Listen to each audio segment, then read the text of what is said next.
Hey guys, namaste and welcome to Hit TV. కొన్ని రోజుల నుంచి కేంద్రం పెట్రోల్ డీజిల్ ధరలు తగ్గిస్తుంది అనే ఊహాగానాలు వస్తున్నాయి.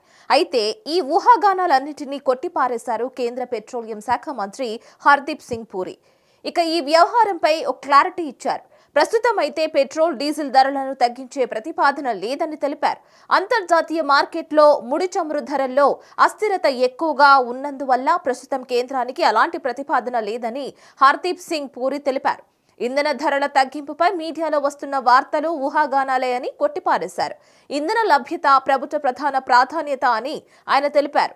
ఈ మధ్య క్రూడ్ ఆయిల్ ధరలు విపరీతంగా పెరిగాయి. ఇక దాంతో చమురు మార్కెటింగ్ కంపెనీలు ఇండియన్ ఆయిల్, బీపీసీఎల్, హెచ్పీసీఎల్ భారీ నష్టాలను చవిచూశాయని, ఇంధన ధరల తగ్గింపుపై చమురు మార్కెటింగ్ కంపెనీలతో ఎలాంటి చర్చలు లేవని తెలిపారు.